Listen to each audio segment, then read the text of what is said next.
You can't even.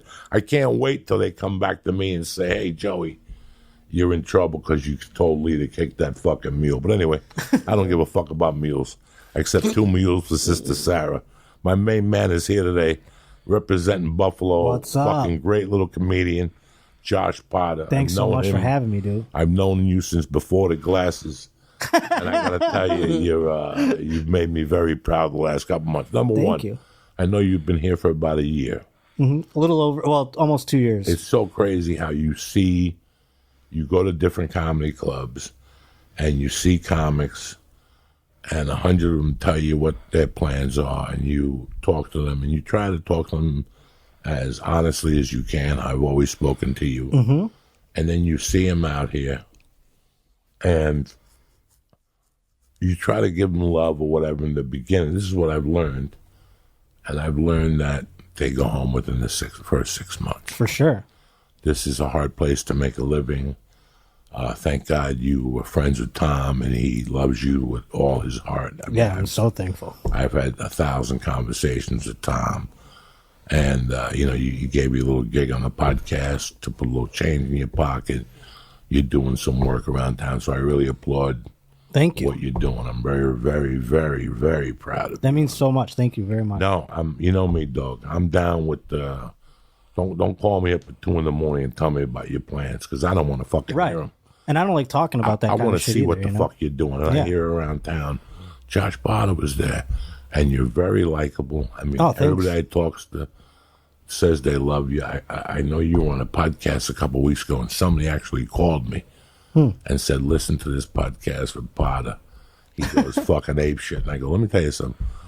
Potter, you remind me of Potter, why I've always fallen in love with you and I've never told you." Who's that? The guy that told me that basically threatened my life. Listen to this. He was built like you. Wow. He looked like you. He had glasses like you. He had the intelligence of, name it. He ran the prison library. Nice. He was from Buffalo. Wow. And he had murdered his wife and the mailman because he was fucking the wife or something. He was on the tail end of a 30-year, 20-year, whatever. And he didn't say much. He rolled his own cigarettes. He was just and he hung out with another dude from Buffalo. We had like 4 guys in the prison from Buffalo. Wow. All the way out there? Yeah, they'd get together and watch the Bills and talk shit. One guy was Big T, big motherfucking black dude. His family owned a barber shop in Buffalo. You ever come to Buffalo? Come to the corner. Yeah, there's 1,000 corners. Yeah, yeah. And this librarian, and me and this librarian became tight. And we even did acid. Oh, nice. We got some acid gotten in there because they couldn't test you for acid. Okay. And he was a hallucinogenic guy. So me, him, and a Crip named Torrey Powell's, we were in barracks, army barracks, and there would be a guard that would drive around once an hour. And, some nights you can't sleep. You're allowed to go outside and sit in the barracks and read a book. This night, all 3 of us were fucking flying. We're fucking flying in on this prison. I can't. And I mean, this is acid. Acid in this prison. Was like real. Like you're tripping in your room. Yeah. You fucking, the lights are on. You think the cops are coming. Yeah, the cops are there. And finally, I get like a knock on my door, and it's the Crip. And he's like, "Man, I can't take it in my room no more." I go, "All right, let's go get the librarian." We get in the librarian. He's like, "Thank God you came." Because I was just trying to see like devils and shit. So I remember sitting outside on a bench. You think about prison, you see these movies, and you think about.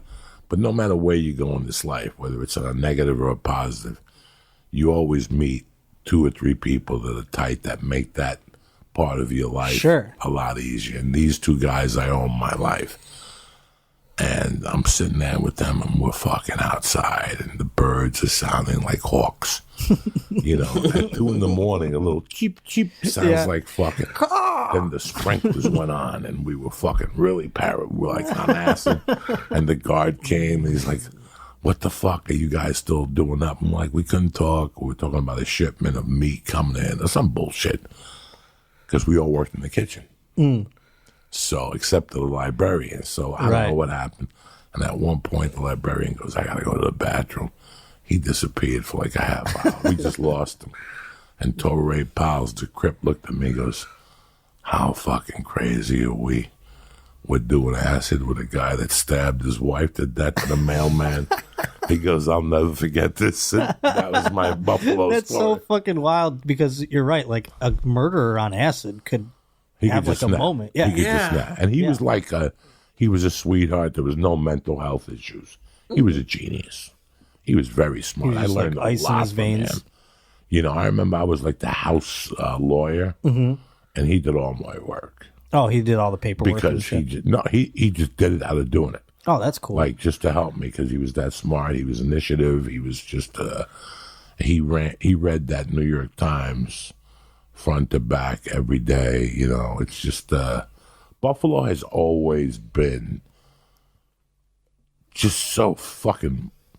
I have such a connection to Buffalo that it's like my connection to Jersey. I met a girl from Buffalo.